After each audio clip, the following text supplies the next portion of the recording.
Hello, fellow translators. So the topic for today is a rather serious one. It's put down my coffee. It's about legal stuff, and more precisely, it's actually answering a question I received. I received this question.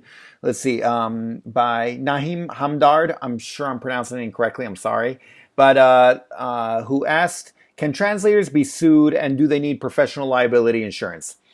So, and this was a question that I received, and it's rather important. I've received similar questions before, also just face to face, and so I kind of wanted to address it. Obviously, before I address it, I have to say, I'm not a lawyer. I'm not a solicitor. I'm not in any way affiliated with the legal profession. So I cannot give you any advice. I'm not giving you advice. I'm just telling you what I've been through and what I've seen. And so, you know, I'm just speaking from my personal experience. At the end of the day, you need to make your decision. Also because it's going to depend so much on what country you're in, what countries you deal with, and the situations and all that stuff. And so anyway, basically the question, can you be sued, and do translators need professional liability insurance? So uh, now what this means is basically if you're working with someone or if you offer your services to someone and something doesn't work out well and they decide that they want to sue you, could this happen? Yeah, absolutely, it could happen. You know, that's you can always be sued. It can be more likely to happen in some places than others, but it can always happen. I have never been sued. I have, keep my fingers crossed, but it hasn't happened at all to me. And I have never heard of any other translator being sued. I haven't specifically looked for it. I'm sure it's happened. And I'm sure if you look for it, you'll find out people who have been sued. But I personally haven't, and I just haven't come across anyone else who has been sued. Having said that, I think it's something that you should be on the lookout for, just in case. So here's the thing: when you're a translator, you usually, especially a freelance translator, you'll find yourself dealing with different countries. And for someone, say, I deal with Italian to English translators, and for someone in Italy, you know, if they wanted to sue me and I'm in the States, it usually isn't worth it for them, you know, because every single job I do, even if it's, you know, a couple $1,000s, I mean, they'll pay that much just talking to their lawyer about suing me, you know, and so usually especially if you get paid regularly and then you know and you don't have huge jobs, then it's not. At least I haven't come across it, and I think that's the reason why. I don't want to say it's not likely because who knows, but you know that's been my experience. So, however, having said that, I should say I should mention a couple of things. First of all, I am incorporated, and I think a big reason to get incorporated for me was specifically this. This now incorporation can be different. Again, once again, in all different countries, it can be easier or more difficult. It can be cheaper, more expensive. So you know you can feel free to look into it. Now, what incorporation does here in the States is that it means you are not personally liable.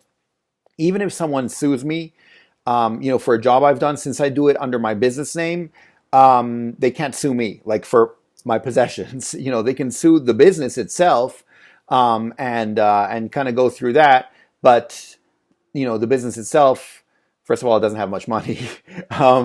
Second of all, you know, that's all they can go for. They can't go for my personal stuff, and that's usually why you get an incorporation, an LLC, you know, something along those lines. And it changes from country to country. When I was in Switzerland, what you got was it's basically like it's not like you incorporate, but you kind of get this insurance that helps you out with that, and you just pay a yearly fee, and it basically means that you aren't personally liable. Anyway, there are all different types of things you can do. So yeah, look into it absolutely if you think this could be an issue, and you know, see if it's worth it. If it's not too expensive, not too hard, then why not? You know, that's kind of how I feel about it. Having said that, I know people who specifically do not incorporate because they're like, you know, they don't think it's worth the hassle. I recommend actually doing it just in case. You know, again, I haven't had any issues, but and when I say I recommend, again, because I don't have any I don't, anyway, I'm not a lawyer. I said it before. So it's not like I can recommend anything from a lawyer's point of view. I want to be specific about that. I'm just saying what I do myself. I incorporate wherever I go usually, just because it makes my life, that way it's easier to sleep at night for me. So yeah, look into it and then see if it's worth it or not. But like I said, it costs them to, money to sue you as well. And so, and I think that's why I haven't been sued yet. And also because I do my job, by the way. I should mention this.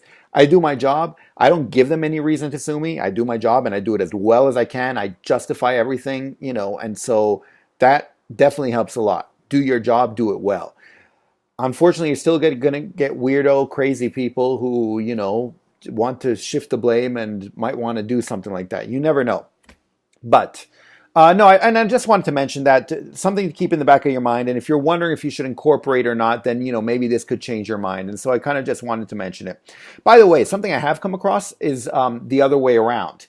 Translators who want to sue a company that usually owes them a lot of money and hasn't paid them. And that can be difficult as well, because once again, the companies very often are in a different country. So how do you go about that? All of a sudden it's an international incident, international lawsuit. Plus it costs money to hire a lawyer to sue them and all that.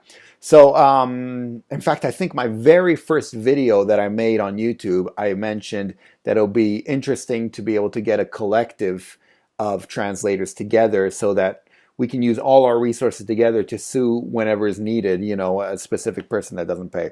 I don't know how to do that, and that's why I just put it out there. If someone else knows how to do that, they can do it.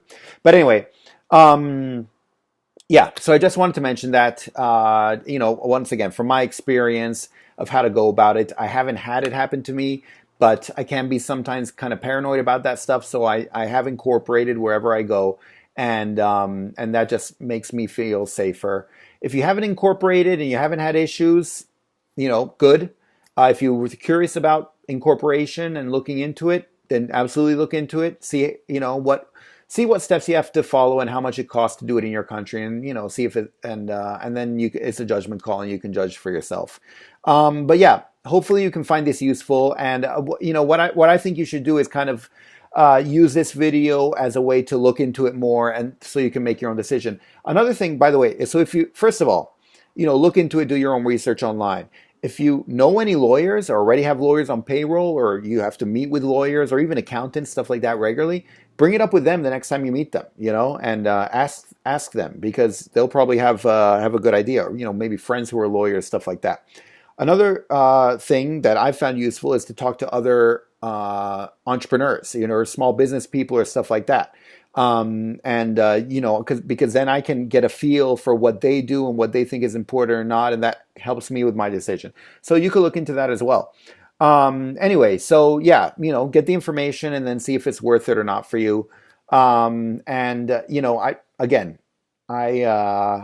not making any recommendations one way or the other, but I just wanted to say what I've seen from my experience, and someone else's experience might be completely different. If it is, feel free to let me know, because I'd be very curious to hear about it. But that's just my experience and what I've seen. So hopefully you can find that useful. Hopefully you can use that information in a good way, and hopefully it can help you out in the future. So once again, don't forget to subscribe. Don't forget to click like if you find this useful. And don't forget to stay tuned for the next video, which will be coming soon. Once again, once you subscribe, you can click on the little bell thing so that you know next time there's a video and you don't have to kind of wait and see if and when a video pops up. But that's pretty much it. I will talk to you in the next video. Okay, thanks. Bye. Savedum.